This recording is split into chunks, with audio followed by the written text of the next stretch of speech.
Assalamualaikum warahmatullahi wabarakatuh.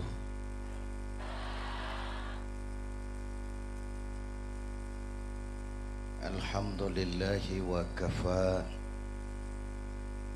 Wassalatu wassalamu ala sayyidina Muhammadin al-Mustafa wa ala alihi wa ashabihi ahli sidki wal wafa. Amma ba'du. Para ulama yang saya muliakan, bapak-bapak, ibu-ibu yang saya hormati, alhamdulillah malam ini kita sudah banyak mendapat ilmu-ilmu yang sangat berharga, baik yang disampaikan oleh Ketua Umum PBNU Profesor Dr. Said Aqil Siraj, lebih-lebih yang baru saja disampaikan oleh Al-Mukarram Ananda Ki Haji Jeffrey Al-Bukhari. Saya yakin semua nasihat-nasihat tadi besar manfaatnya buat kita semua. Mudah-mudahan kita tidak hanya pandai jadi pendengar yang baik, tapi juga pandai mengamalkan dengan baik apa yang kita dengarkan. Sekarang ini sudah 7:30 lewat 4 jam.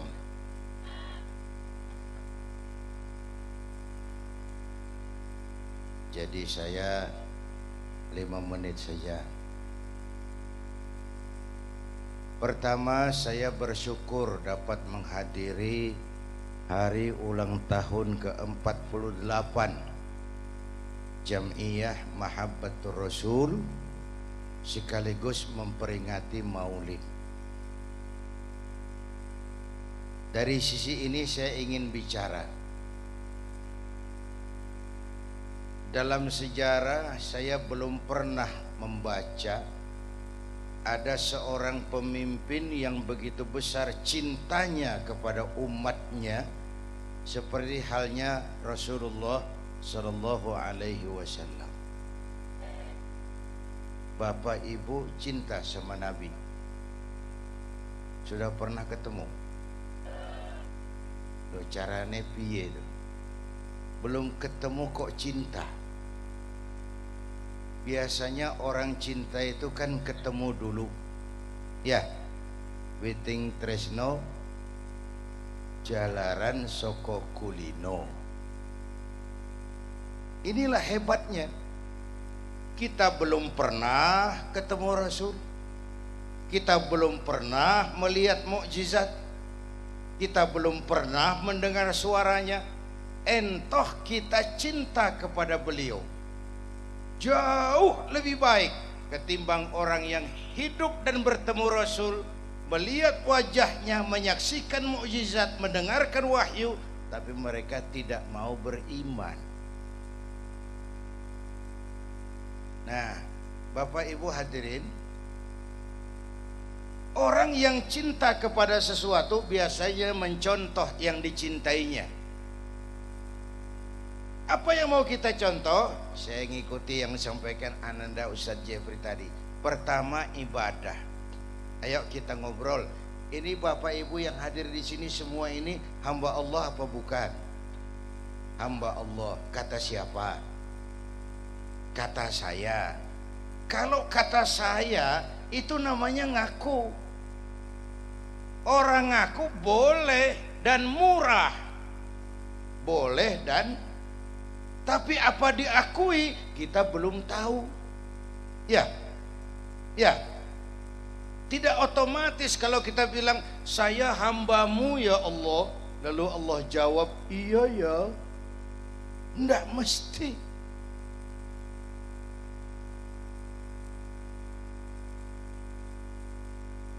Karena berapa banyak orang dalam hidup mulutnya berkata saya hamba Allah, perbuatannya bilang dia hamba dunia, hamba setan, hamba nafsu, budak jabatan, tidak sesuai ucapan dengan perbuatan. Bu, Hamba Allah itu diuji, digojlok, digembleng, lulus, lolos. Hamba Allah. Apalagi tadi anak Jeffrey bilang kita semua ini kan dititipi. Ya Bu ya, masih ingat itu? Kita ini dititipi saja. Kalau begitu kata saya, kita ini seperti tukang parkir. Tukang parkir di pasar tuh paling enak hidupnya. Walaupun mobil banyak, mereknya bagus-bagus, enggak pernah sombong. Tenan lagi, tukang parkir itu walaupun mobil banyak, mereknya bagus-bagus, enggak pernah sombong.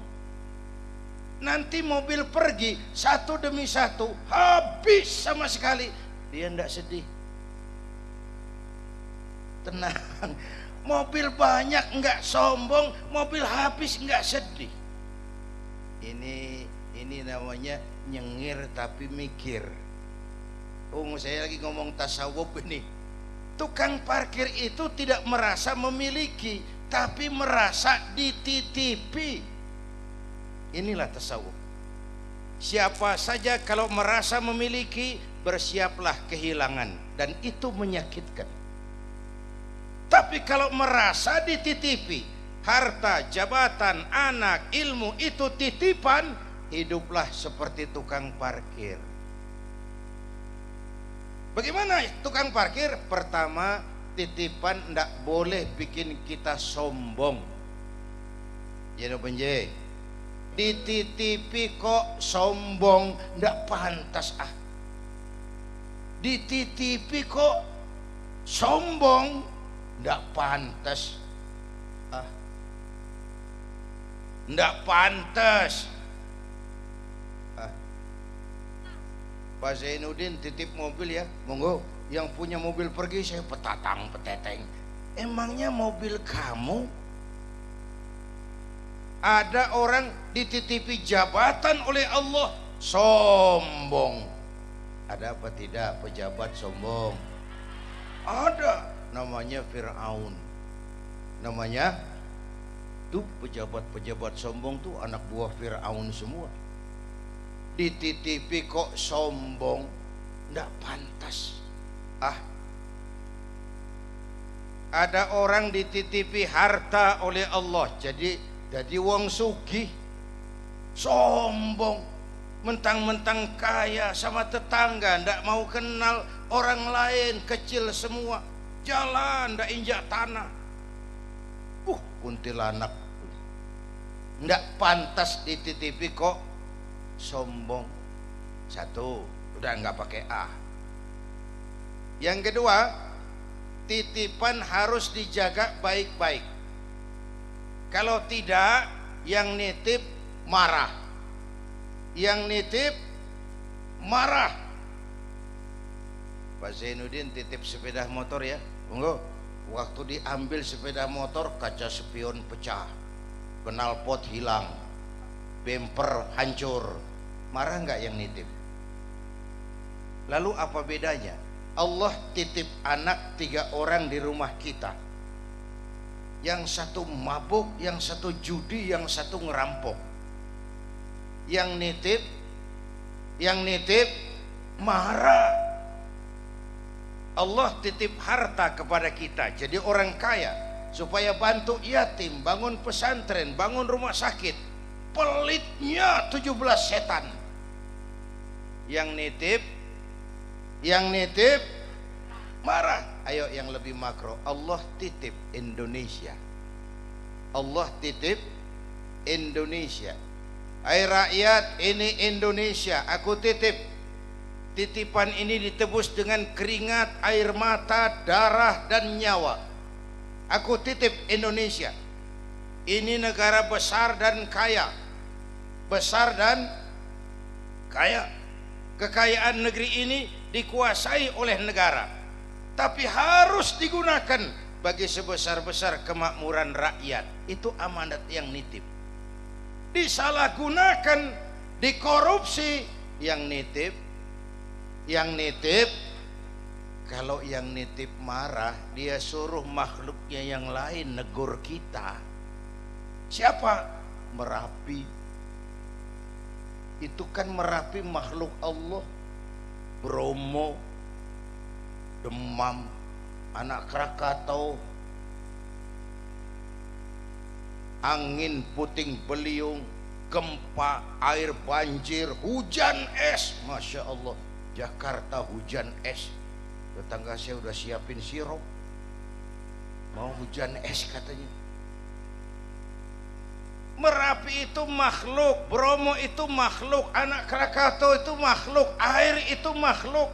Allah suruh makhluknya yang lain menegur kita.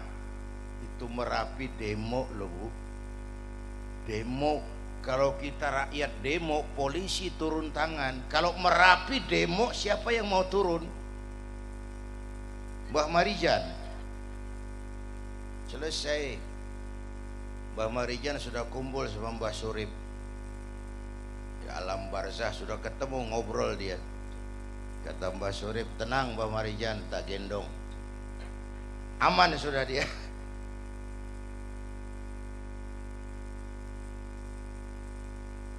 Bapak Ibu hadirin yang saya hormati, yang 100 tahun kita bangun selesai oleh gempa 2 menit. Ya, yang 100 tahun kita bangun selesai oleh gempa 2 menit. Kalau begitu, kita perlu Allah. Kita perlu Allah. Pantas Rasulullah yang kita peringati ini. Kalau ada orang yang hatinya paling bersih, Rasulullah. Akhlaknya sempurna, Rasulullah. Dosa sudah diampuni, Rasulullah. Tapi orang yang dosanya sudah diampuni, hatinya bersih, akhlaknya baik, kalau sholat malam kakinya bengkak karena rajin sujud. Bu, saya perlu Allah. Dosa sudah diampuni, hati paling bersih, akhlak sempurna. Tapi kalau sholat malam kakinya bengkak karena rajin sujud. Saya tahu di sini juga banyak yang kakinya bengkak. Apa? Asam urat? Ya masing-masing lah jawaban itu. Bapak Ibu hadirin yang saya hormati, saya perlu Allah, saya hambamu ya Allah dalam segala keadaan. Miskin hamba Allah, jadi orang kaya tetap hamba Allah. Saya jaksa tapi saya hamba Allah. Saya jenderal tapi saya hamba Allah. Saya gubernur tapi saya hamba Allah. Saya pengusaha besar tapi saya hamba Allah. Dalam segala keadaan. Bu, nanti itu yang pertama dihidupkan bukan kita manusia Pak. Yang pertama dihidupkan itu malaikat. Malaikat dihidupkan semua, diatur panitia akhirat.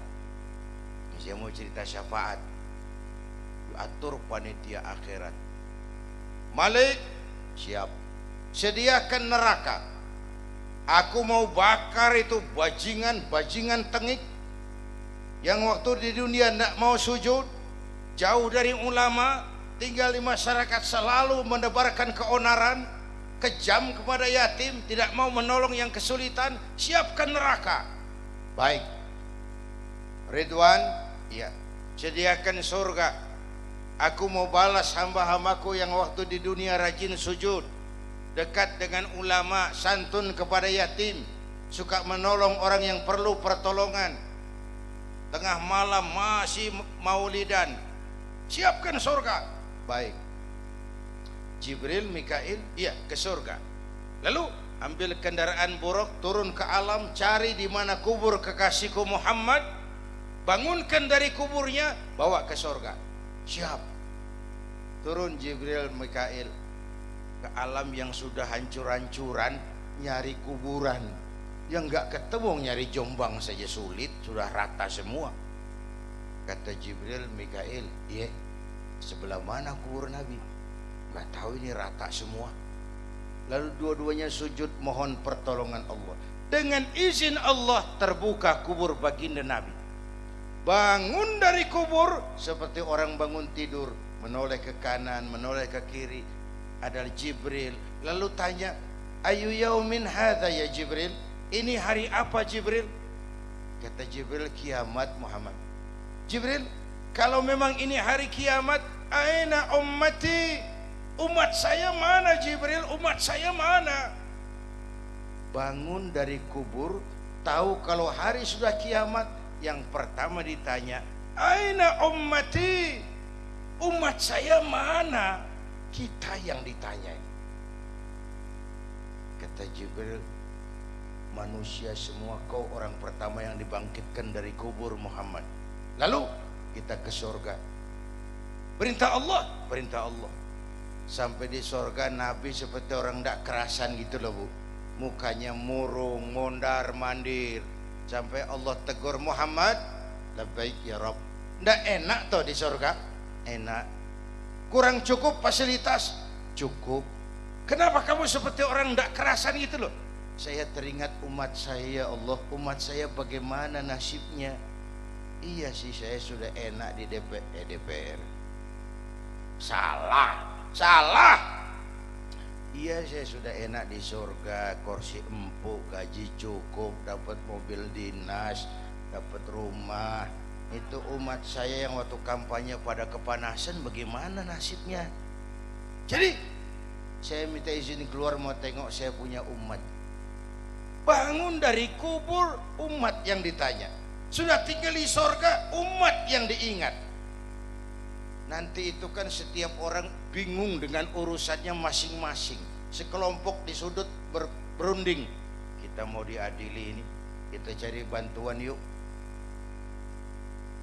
Sehari itu hanya beliau yang diizinkan Allah. Beliau yang memanggil ummati ana laha ta'ala ummati, umatku sini, umatku sini. Jadi pantas kalau pemimpin seperti ini kita cintai, ya bu nggih? Ya bu ya. Jadi satu yang mau kita contoh bagaimana beliau ibadahnya luar biasa. Yang kedua, modal utama perjuangan beliau itu adalah akhlakul karimah, moral force.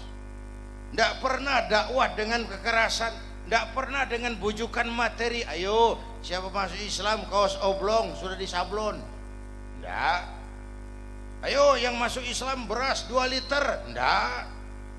Dakwahnya dengan akhlak, budi pekertinya dipuji Allah, wa innaka la'ala khuluqin.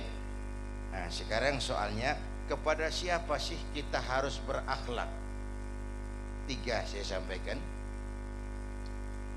Jam 00 lewat 10 menit. Artinya ini sudah ganti hari toh. Ya, inilah ceramah terpanjang di dunia. Saya pidato dari hari Sabtu, dari hari Minggu sampai hari Senin. Jam 00.10 menit. Bu, saya cerita apa tadi? Kepada siapa kita harus berakhlak? Kita ini semua harus berakhlak kepada 3 hal. Berapa? 3. Yang pertama, kita harus berakhlak kepada Allah. 13 tahun Nabi berjuang di Mekah memperbaiki akhlak kepada Allah, menanamkan tauhid, meluruskan keyakinan, membangun akidah. 13 tahun di Mekah pasang pondasi dengan hitungan, kalau pondasi kuat bangunan aman, kalau pondasi melenceng bangunan bengkok, kalau pondasi rapuh bangunan runtuh. Bangunan bagaimana pondasinya, orang hidup bagaimana imannya. Ini kan kita bangsa Indonesia sekarang ini Pak, bukan cuma perlu orang pintar, bangsa kita perlu orang benar. Ya Bu, Ibu lebih baik mana, punya anak pintar tapi tidak benar, atau punya anak benar tapi tidak pintar? Biar benar asal pintar. Tapi di masyarakat kan orang bilang begini, Pak, dia itu walaupun nggak pintar tapi orangnya benar Pak. Ya toh? Artinya masyarakat lebih menerima orang yang benar tidak terlalu pintar ketimbang pintar tapi tidak benar. Indonesia bangkrut, terpuruk itu kan lebih banyak ulahnya orang pintar tapi tidak benar. Disuruh ngurus beras malah nimbun beras, disuruh ngurus laut jadi bajak laut, disuruh ngurus hutan rame-rame jadi orang hutan, disuruh ngurus hukum bikin hukum seperti pisau, tajam ke bawah tumpul ke atas.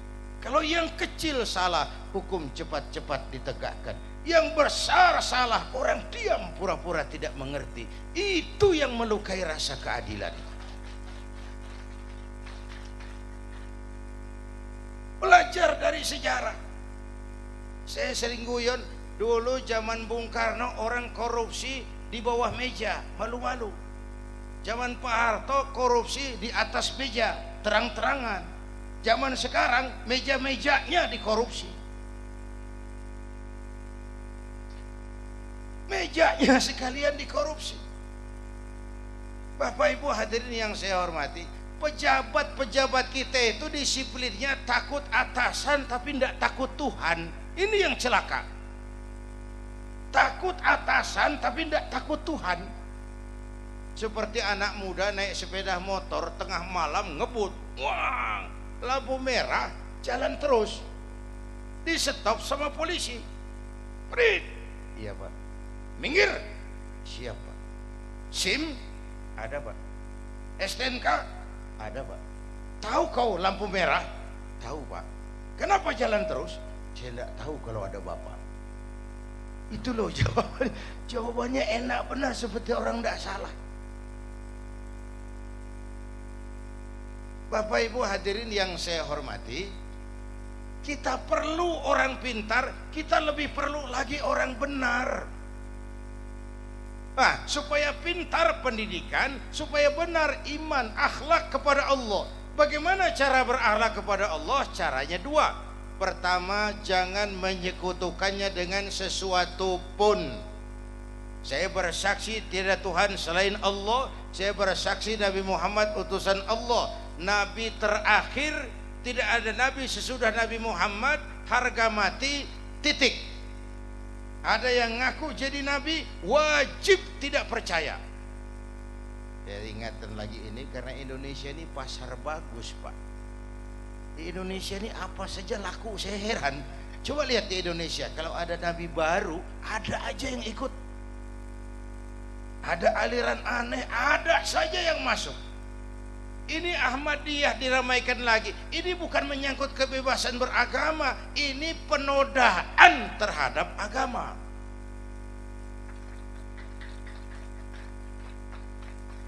Oh, kalau kebebasan beragama kita sangat menghormati kok.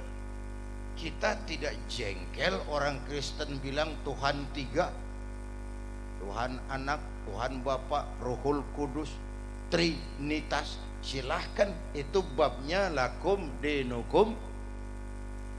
Kita tidak marah.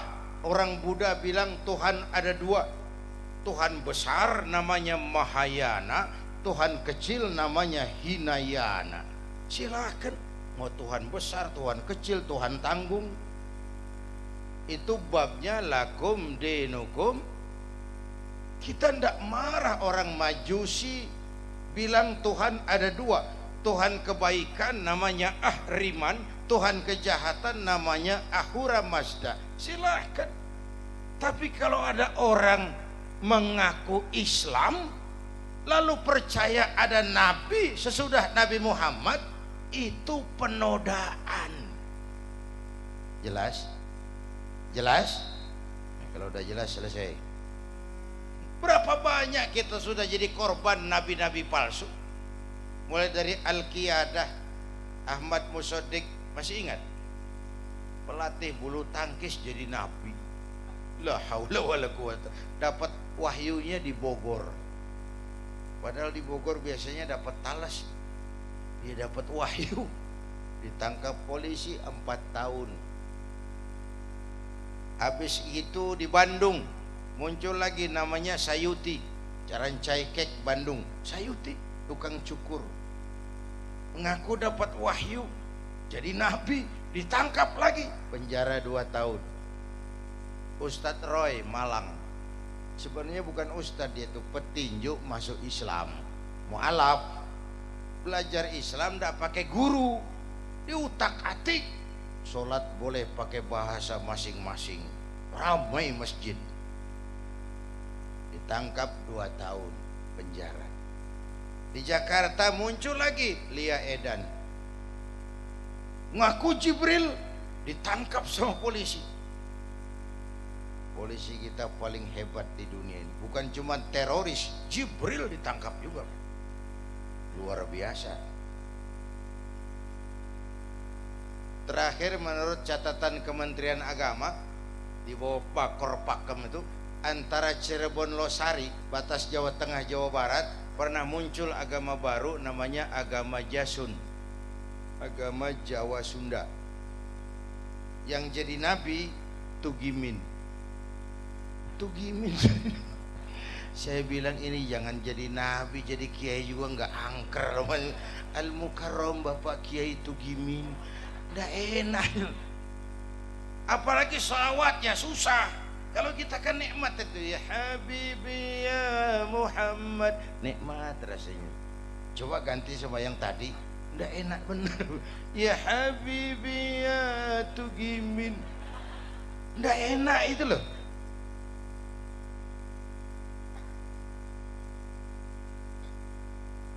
Nah yang aneh, berita-berita yang naik selalu menyudutkan umat Islam. Beritanya dipangkas separuh, bukan penyebabnya yang dicari, tapi akibatnya yang diberitakan. Di Bekasi ada pastor dianiaya, nggak cerita penyebabnya apa. Di Cikesik ada penyerbuan, seolah umat Islam lah yang biang kerok. Padahal nggak mungkin lah ada asap kalau nggak ada api, ya, kecuali knalpot. Tidak mungkin ada asap kalau tidak ada api, kecuali knalpot.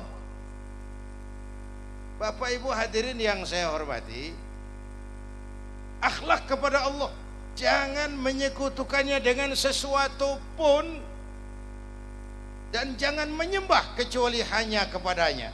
Kita perlu Allah, kita perlu Allah. Apapun yang kita lakukan tidak akan mengganggu eksistensi Tuhan. Jangankan sak Jombang, sak Jawa Timur tidak ada yang sholat, Allah tidak berhenti jadi Tuhan. Ya, ya, kita perlu Allah. Kepada akhlak kepada Allah, jaga baik-baik, wariskan kepada anak-anak kita, ya Bung, wariskan kepada anak-anak kita. Yang kedua, kepada siapa kita harus berakhlak? Kepada sesama. Kepada sesama itu bagaimana? Pertama, jaga kerukunan antar umat seagama, sesama muslim. Saya malam ini hadir di sini bersama Ananda Ustadz Jeffrey. Saya tidak merasa sebagai tamu, saya hanya keluarga di tengah keluarganya. Bahwa saya lahir di Jakarta itu sih kebetulan. Mau saya tidak pesan, terima jadi, mau bilang apa? Kalau boleh pesan, saya minta merojol di sini. Makanya benar yang disampaikan Anda Jeffrey tadi, ibu-ibu ini mestinya lebih terima kasih sama Rasulullah. Bu, ibu mestinya lebih terima kasih sama Rasulullah.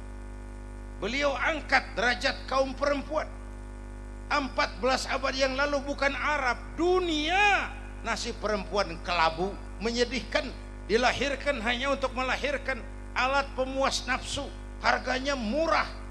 Ini loh Pak, sebelum Rasulullah datang ini murah ini. Sebelum Rasulullah datang murah. Di Jawa raja-raja sebelum kenal Islam ngumpuli perempuan seenaknya loh, selirnya 30, 40, dilecehkan.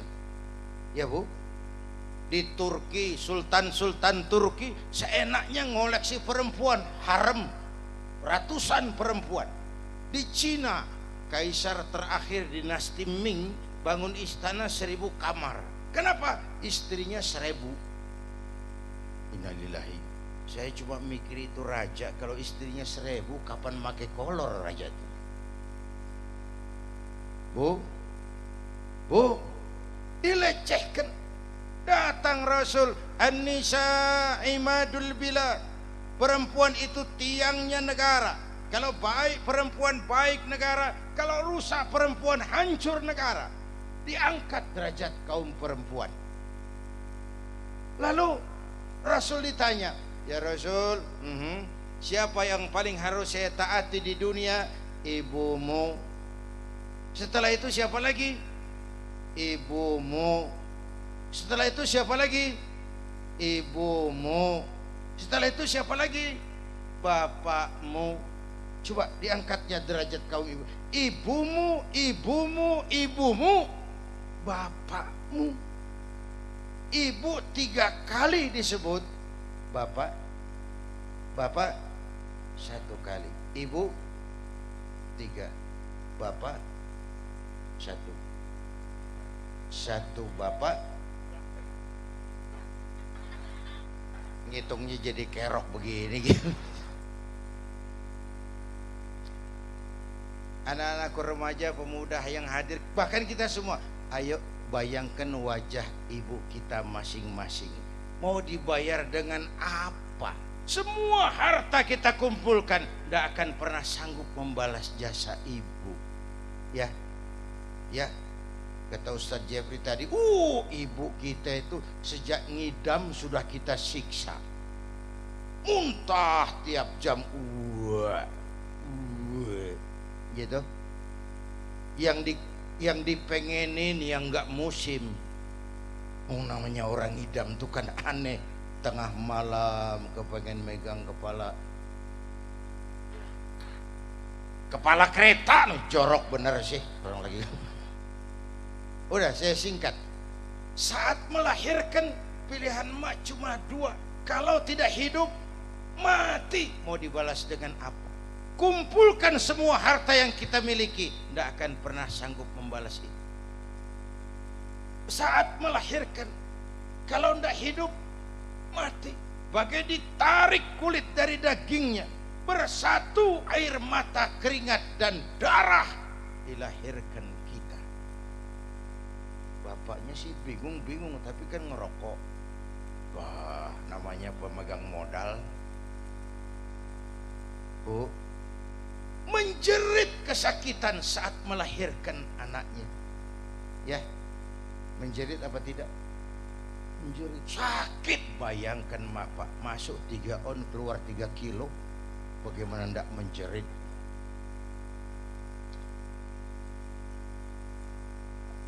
Tidak imbang nih, nanti pulang banyak yang nimbang nih saya rasa. Bu, sejak kita lahir sampai akil balik, apa kerja kita? Ngurangi kesenangan emak, tidurnya kurang. Ya, anak sakit dia lebih parah. Anak tidak bisa tidur, dia tidak tidur. Kita, emak sedang makan enak-enak, kita di pangkuannya, apa marah emak? Enggak, malah bilang, aduh anakku tainya cakep bener, tainya cakep. Anak tuh, emak tuh kalau nimang anak, saya lihat anak raja, anak raja katanya, padahal hitam korengan, anak raja. Bapak Ibu hadirin yang saya hormati, ngomong apa saya tadi? Rukun kepada sesama. Rukun kepada sesama. Kita bersyukur ada Jam'iyah Mahabbatur Rasul. Sekarang ini soalnya banyak orang bisa memberi contoh, tapi sedikit orang bisa jadi contoh. Memberi contoh mudah, menjadi contoh yang sulit. Bapak Ibu hadirin yang saya hormati, idola kita tidak lain baginda Rasul. Akhlak kepada sesama. Saya enggak merasa sebagai tamu, saya hanya keluarga di tengah keluarganya. Soal saya lahir di Jakarta itu kebetulan, yang kebetulan ndak usah diributkan toh. Warna kulit seperti ini, pesan ndak? Jangan ribut soal warna kulit. Dari suku apa kita lahir, pesan apa ndak? Jangan ribut soal suku. Potongan seperti ini, pesan apa ndak? Jangan pernah menghina orang. Ya. Jangan pernah menghina orang. Ayo bangun kebersamaan, kerukunan, kesatuan dan persatuan. Yang kedua, rukun antar umat beragama. Kita hormati orang lain agama. Soal agama orang lain, lakum dinukum. Saya ulangi kalimatnya, jangan salah redaksi. Kita hormati orang lain agama. Soal agama orang lain, lakum dinukum. Jangan terjebak pada pluralisme dangkal. Oh enggak gitu Pak Zainuddin, gimana musimnya aja, waktunya maulid ya maulid, nanti Rajab Isra Mi'raj, Desember Natal ya ikut, Waisak ikut, Nyepi hayo. Toleransi itu toleransi yang salah pasang. Kalau tumbuh-tumbuhan namanya toge. Toge itu nggak punya kepribadian, mau ikut-ikutan saja. Ada gado-gado, toge ikut. Ada rawon, toge masuk. Ada asinan, toge nyampur. Makanya toge nggak ada yang lurus. Bengkok semua toge itu. Bapak Ibu hadirin yang saya hormati, yang ketiga, rukun antar umat beragama dengan pemerintah seperti sudah diajarkan dalam kita sholat berjamaah. Di tengah kita mengalami krisis idola, kita hidupkan kembali idola, semangat kita untuk mencontoh kepada Rasulullah Sallallahu Alaihi Wasallam. Nah Bapak Ibu Saudara, sudah 12:30. Saya kira inilah sekelumit yang dapat saya sampaikan. Mudah-mudahan majelis Mahabbatur Rasul ini berjalan terus, membina umat, menanamkan kecintaan kepada Rasulullah dan kecintaan kepada Islam. Terima kasih, mohon maaf. Usikum wa iyaya bitaqwallah.